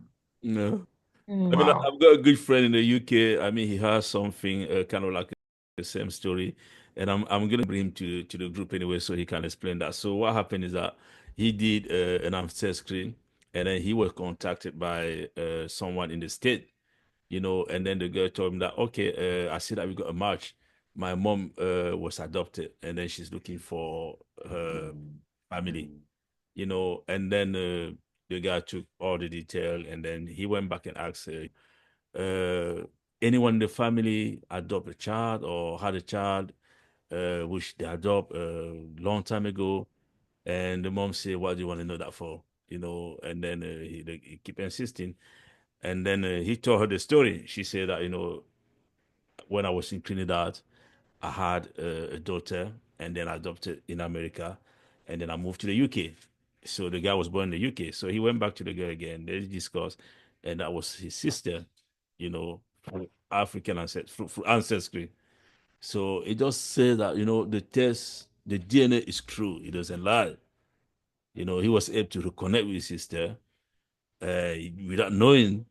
And then she traveled from the state to the US to the UK family reunion. So I'm gonna try and bring him in the show. So he's gonna be able to explain about that experience. It was just amazing. So Well, listen, I y'all. do have a sorry. No, you're good. I was going to say I'm going to let everyone have a good rest of the day. Okay. I do Thank have you, Doctor. one quick question for you guys. I was told that my direct lineage is from my mother only, that was my direct lineage. Is that true? Or like, how do you determine what is your lineage? What is your, I don't even know the word. I don't have the vocabulary to ask what I'm thinking, but that my direct lineage of where I'm from is my mother's line. I think I can help you with that, Jay. Okay, that's why I was Oh, trying to that's jump good. in. That's good. Bring That's you good. Go back. ahead, doctor. Yeah. So that's going to be your mother's, like, if you think about the women in your family, starting from your mother, her mother, her mother on back, Right. that's what that's testing. Okay. That's all that's testing. Like the same thing for the paternal side. It's my father, then his father, and so on. And so it's literally tracking through the parents, Okay. And that's So my is that father's lineage is not mine. Would not be. well, it is because you get 50% of your DNA from your mom and 50% from your dad, right? Right. But it just depends on, and it's not like so much about percentages as it is about how the human genome works. Right. And so you think about how genomics work, you get you inherit your DNA from both parents. Right. They've inherited their DNA from their parents.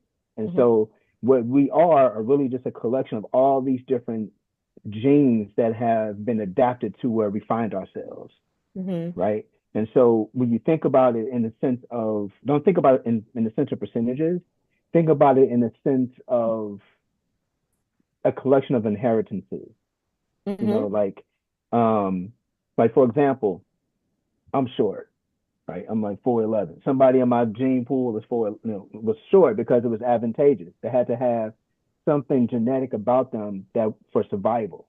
So that means I'm sort of like what we would say in science, heterozygous dominant for this gene. And so you would get these genes from your parents that are all about survival. Right. Does that help? Yes, that makes sense. Good. And So if I could just ask a little, 4 minutes add a little before.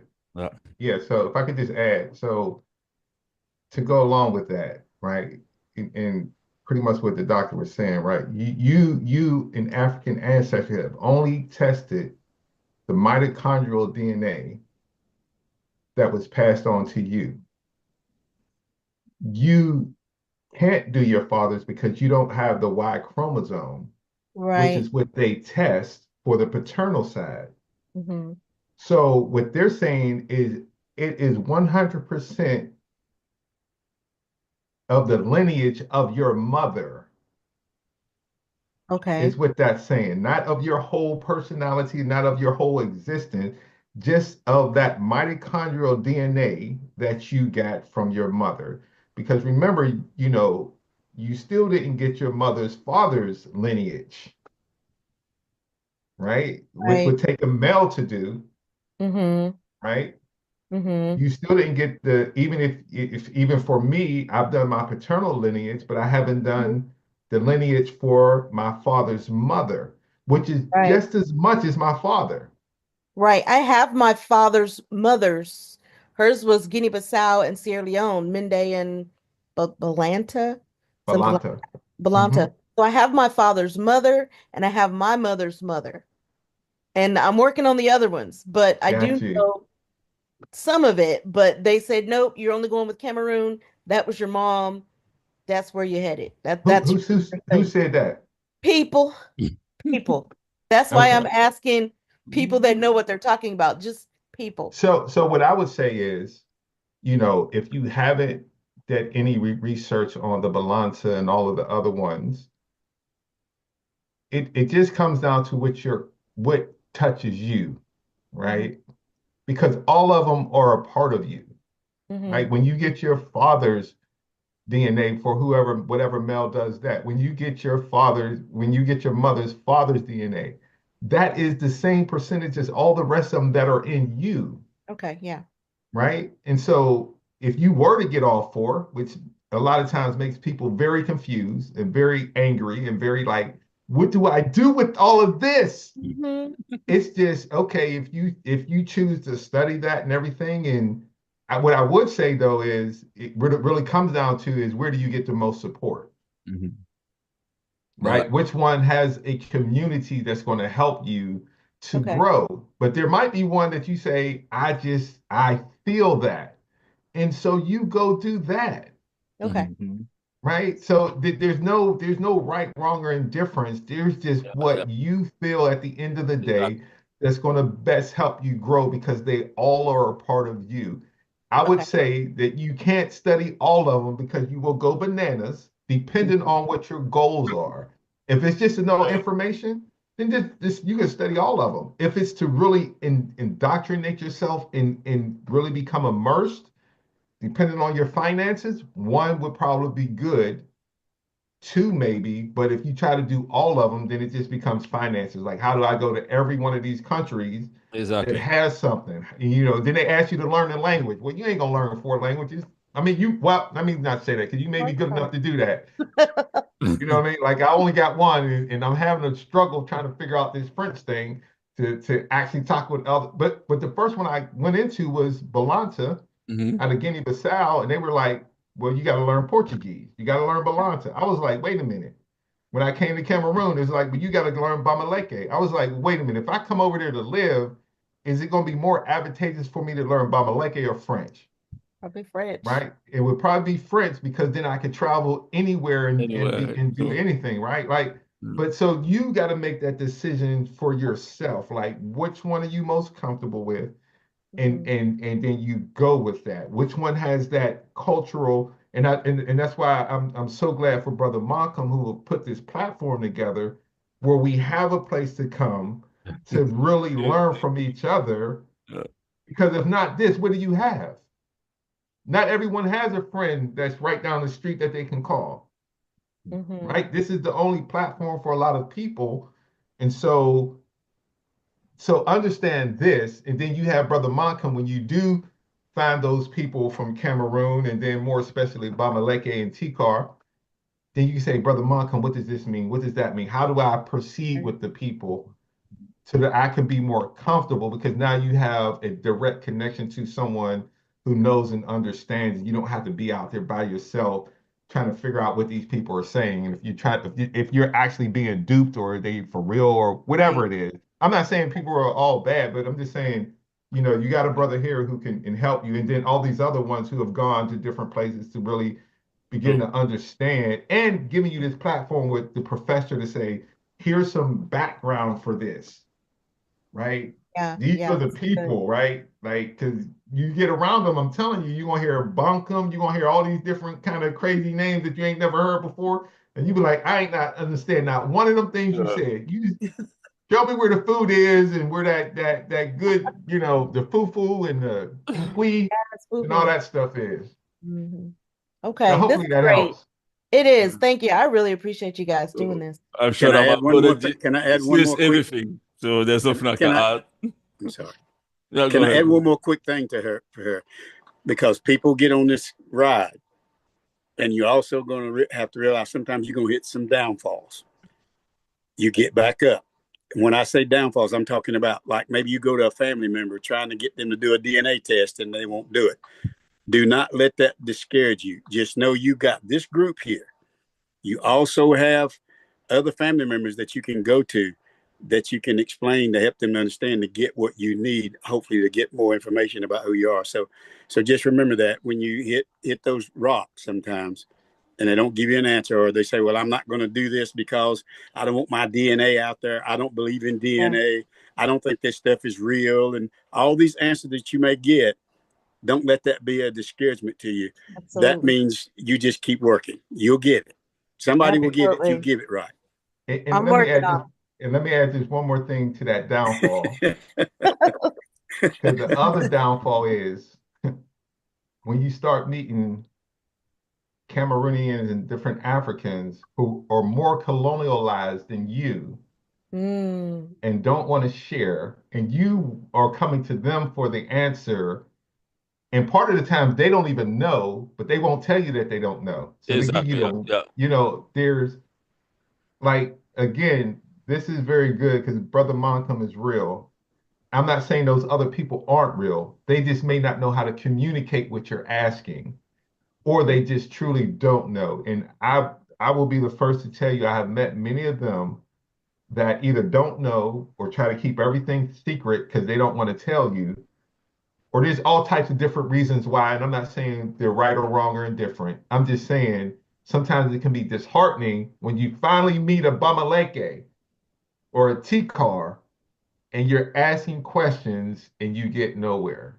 yeah. So those are the times when you come back to the group and say, here's what happened. How can I be better at navigating this? Or do I just need to leave it alone? Yep, this is Right? your support group. This is where you can come to be with people that know and understand what you're going through as you go out and try to make these connections, globally. I appreciate you guys. Okay, I think Professor Ahmadou is back. We're gonna resume with him. Professor Ahmadou. Oh, it's coming back. Yes, sorry for that network problems. It's okay, we understand. So what we did actually, brother Dr. Elon came out with an idea where we can put all the questions together, and then what we can do, we're gonna send you all the questions, and then you can probably answer them on the next meeting, or we can share it every week. You can send it to the group chat, to the Facebook. Okay. Yeah, anyone connect to Okay. Facebook? Okay, that's perfect. So what we can do, we're gonna go through the question. I'm gonna send it to you, and we can do that. I don't know if you got anything you wanted to quickly add, share, because we don't want to be long to hold people here as well for a long time. So Okay. we can probably spare another maybe 10, 15, 20 minutes. Okay. I will thank you, all of you, for being there. And also, what I want to ask is that to send all your preoccupations about Cameroon, about history of Cameroon, about slavery, about the question of diaspora, I will try to answer in the coming sessions. And also, I will visit the Facebook page, and I will answer questions directly in the Okay. yes, in Facebook page. So I will be with you every day, and then we can organize the rest. Definitely. So yeah, we're really glad that you always here with us. So we're gonna do that. So when the question gonna come through, I'm gonna ask them on the group, and I'm gonna tag you directly, and then yeah, you can just do that. Okay. Okay. So And the Brother other thing, Moncum, yeah, if I could just ask one question. go So, ahead. Professor Amadou, Yes. as newly created, newly baptized Bamaleke and Tikar people from Cameroon, what what in your opinion, what should we be learning? What should we be trying to absorb as we go through this process of now coming back after 400 years of slavery? in your opinion? I need your help. Ok. Voilà, Vincent. donc, so I'm going to traduce in French.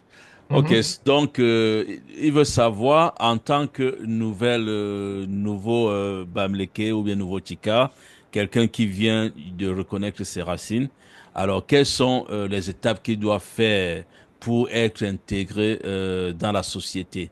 C'est quoi qu'il doit commencer à faire? Thank you for that question. I think, first of all, you have to come to Cameroon to visit the Bamileke people without uh, any restriction. As we can say, you can go to the different chiefdoms, and then you can connect with the people. And being with the people, connecting with the people, help you to know them better, to appreciate better the culture, the way of living, the area of living, and from that you can organize how, if you want to continue that relationship further, you have all the elements. And I know that Vincent and many others who are from Cameroon, or who already came to Cameroon, will be very, very helpful. So you have, if you didn't come to Cameroon, you cannot, with only for say by sayings, by readings, know very well Cameroon. And what I want to ask you is to come to Cameroon, and then go to the people, look for the people, and I think you will be more informed about your Bamileke relationship or Tika relationship. You will better appreciate their way of living, their culture, and it is reconnective with your roots. It is your roots, bad or good, they are your roots. You Okay. see, Okay. yes, and together, I think we will help in Cameroon, and we can help further by in distance and so on. To, if you want readings about Cameroon, unfortunately, many of books written on Bamileke are by francophones. So if you don't read French, it is a barrier. It is a little bit difficult. But we will look for documents in English too, and then put them at your disposal to allow you to read, to better know the people for whom you belong, and then when you will come, you will know them better. At the beginning of this session, I said that you have to, when you water your roots, the branches will grow. And if you don't water your roots, what happens? The branches will die. So reconnect yourself. It is an act, a very important act for you, for yourself, for your people. And pardon. What I could add is politically, the liberation of Africa come from the diaspora. You say, you know, the independence, the concept of independence come from diaspora. The fight against colonizers come from diaspora. And with the example of Haiti, and after that, with the people from diaspora, I don't know why after independence, after declaring independence of territories in Africa, they cut this link between the continent and the diaspora. And now we are trying to rebuild it. We have to reconnect. We have to know each other. If you go to the Caribbean, you go to America, more people didn't know about Africa, or what they know from they know on Africa is only wars, only problems. They didn't. It is not encouraging to come to Africa when you hear such a bad news information. But Africa is not just that. It is what I want to know. Africa is diverse. Africa is bigger than all the continents. If Africa is more than 30 million square kilometers. So in Africa alone, you can put America, you can put China, you can put Russia, you can put Europe, and it remains lands not covered in Africa. So it is a very big continent. You have to know, and by reconnecting, by coming, you can reconnect yourself, find your roots. You can reconnect with people. You will encounter very, very, very interesting people, very open people, open-minded, and I think you will not regret coming and seeing your roots, to say it like this. Okay. All right. So the other thing I was going to add on his question is that I know that yes, we have to go back to reconnect to the roots. What we see is that some of the family who actually found their roots, they got a large family member. They got older people as well who cannot travel back home. So there's nothing we can do to bring Africa in Latin America, where we can bring people who can practice certain introduction rates and some kind of ritual, some kind of reconnection to allow our children who are born over here, not only the children of Afro descendants who are born outside, who are not connected home. There's also people who left Africa, who got kid over here, but who never return back home. You know, they can also benefit from that. There's no any way we can do that. Bring Africa to America, so anyone, our children, our older people can also be part of that without needing to travel back home. You got my question, Professor? No. Okay. I'm gonna ask you the question in French. Ok, parce que pour conclure la question de notre frère qui a demandé que bon, qu'est-ce qu'il doit faire pour se reconnecter, et vous avez dit qu'effectivement, la première chose c'est de retourner au Cameroun pour connecter avec la tribu quoi. Alors donc on sait que beaucoup de personnes qui font des tests ont des familles, des enfants qui sont plus jeunes ou alors des personnes plus âgées. Alors, est-ce qu'il n'y a pas une possibilité de ramener cette culture-là en Amérique pour ces personnes-là? Et même pas seulement les personnes qui font des tests. On a des frères et sœurs qui ont immigré et que les enfants ne sont jamais retournés en Afrique, pourront bénéficier de ça aussi. Est-ce qu'il y a pas de possibilité de faire cela en Occident? Yes, I think the exchange will be both sides. From Africa to Americas, or from Americas to Africa, and it is in that way that we will enrich each other. We have to know, we have to be in relation with those who are in the diaspora, whether in the ancient diaspora or new diaspora. Those kids growing in America without coming to Africa, they didn't know many things about Africa. Yeah. And they are in the same system.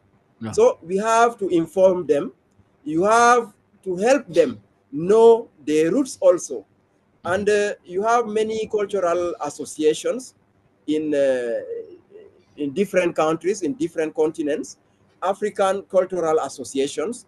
I think it can be helped also to teach, to learn, to teach languages, to teach culture in America before coming to Africa. Because today the world is so open, widely, and also if you go on YouTube, for example, you can have, if you are looking for culture, Bamileke culture, Bamileke dances, Bamileke rituals, you can find them. A lot of videos in YouTube, and all those means can help. So we can use every means to reconnect both sides, whether those who are in Americas, Europe, and so on, abroad, and those in the continent. And the kids growing there have the same problem. They have to know their continent. They have to know their motherland after, before loving their resident continent and so on. Okay, that makes sense. I think I've finished with the question. If there's no more question, maybe we can. Okay, so what do you guys want to see on the next lecture? So what do you want Professor to speak about? You know, you're free to choose what opinion, what what subject. Brother Malcolm, I would like to hear him speak about what it would look like at some point in time if it will ever happen that African American people that find their Cameroonian roots can maybe get dual citizenship. I'd like to hear a conversation about that at some point. Okay, okay, good question. Alors, Professor, you got the question, yeah? No, no, I Okay. prefer translation, Okay. and then I will answer. Mm, Okay. to make sure that I have understood. Exactly. I know that it's a lot bit of political questions, so obviously we're not going to be going into politics a lot. But brother Jerry just wanted to know. Oh, what am I doing? Okay, I'm I was supposed to say, you say. explaining to us? Je sais que bon, c'est en fait une question qui est un peu politique. On va pas trop parler de politique. Donc, en fait, Brother Jerry, il veut savoir si on peut parler un peu de la double nationalité pour les Afro-descendants qui viennent de se connecter au Cameroun. C'est quoi la possibilité d'avoir une double nationalité au Cameroun? Voilà, c'est la question. The question of double nationality is a matter in Cameroon. You have many Cameroonian.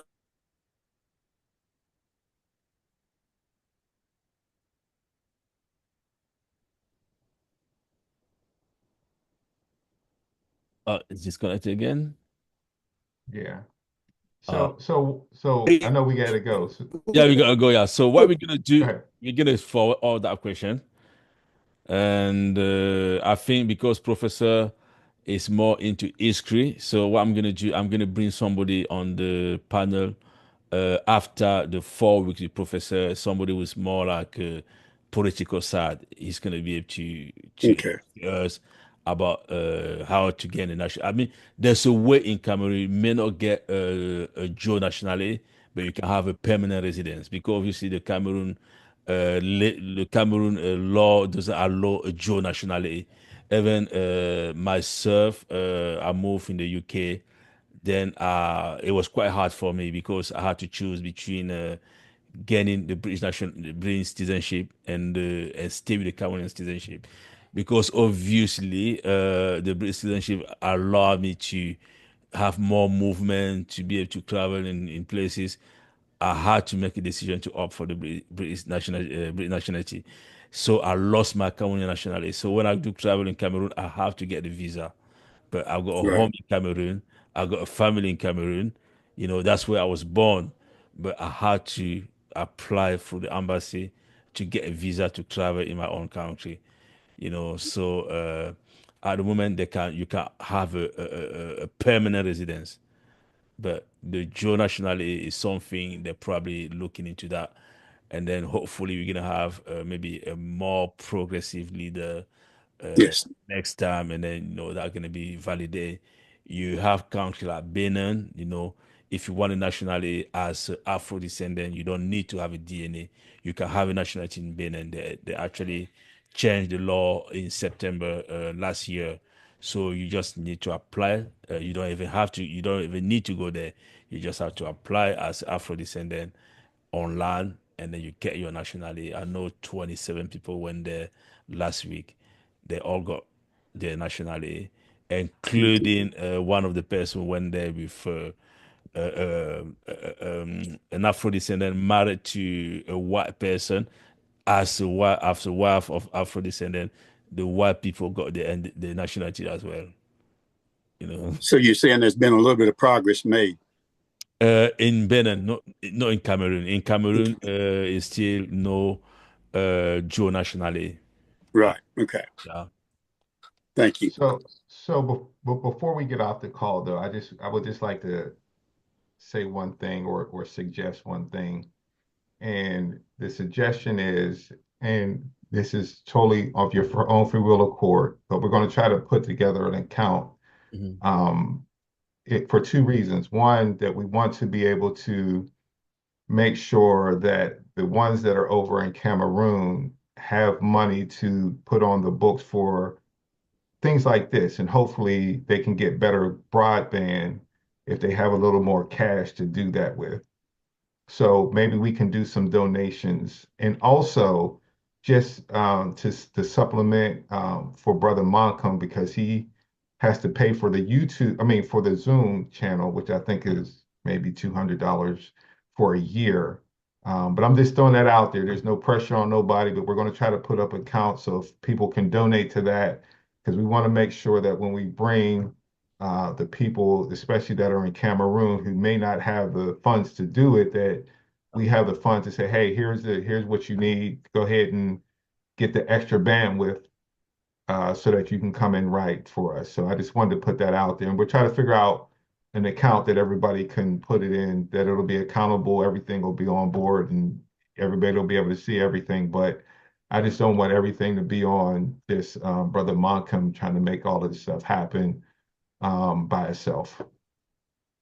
So more to come on that. Thank you for that, brother. You know, so I don't really like talking about cash and everything, but you know, like brother say, it's only to be able to, because when we do get some speaker back home, sometimes they need data, they need all that, and then we need to kind of like help them to get the data. It's not easy back home, and again for the Zoom meeting, yeah. So we're gonna set up something, and then it's gonna be shared at the group as well. Yeah, because I'm looking. So if you have it, you have it. If you don't, you don't. It's okay. You know, there's no pressure on anybody. Everybody can still come to the meeting. There's no pressure at all. There's no pressure. Yeah. So we're looking to have more people in. What sort of people you want to see? Like, you know, there's a lot of question about dual nationality, about the laws in Cameroon. So straight after the 4 weeks with Professor Ahmadou, I'm gonna bring a professor at the Cameroonian university where they actually train ambassador and all that. He knows a lot about the law in terms of you know, like even investing in Cameroon, how to get a dual nationality, how to get the citizenship. He's gonna be able to get us through that. So the first meeting, it was quite important to have someone who's gonna bring us back to the country to teach her about Cameroon as a country, about our tribe, you know, focus on our tribe, the Grassfield, which is the Bamileke and the Chika, and you know, and then after that we move on to different things. So you guys can decide, okay, what you want to see. We're gonna contact them people to bring them to the chat as well. So I only have one question that if you could put on for him is, what makes a Bamaleke or a Tikar? What makes a Bamaleke a Bamaleke? That's a good question. So I mean, I myself, what can I say? You know, I don't know a lot. So I'm not asking you. This is for discussion. This yeah, is for I would whoever. definitely ask him that. I would definitely ask him that. What makes a Bamaleke? What makes that culture? What makes that unity? What makes that spiritual essence that continues to move you all through everything you've gone through? Everything we've gone through, right? I think that is kind of the core of kind of what we get back to, because yeah, it's good to know the history, but if there's nothing to hold that together, yes, then what do we really have moving forward? That's my only thing. So I'm gonna shut up from now on. Okay. All right. So I guess we at the end of the meeting, and we can let Brother Jerry close the meeting. Well, I'd just like to say thank you all. Thank you, everybody that came today. I look to see this to grow and get even bigger. I hope that everybody receives something by coming here. I want to thank Brother Malcolm, and I think Brother Michael, he's changed his name now. I hope I'm saying it right. His name, him, everyone that has contributed to this group, I thank you. I thank you for their time and look forward to being here in the next group. Ashe. Ashe. Ashe. Okay. Yeah. Bye, family. Bye-bye. All right. Bye.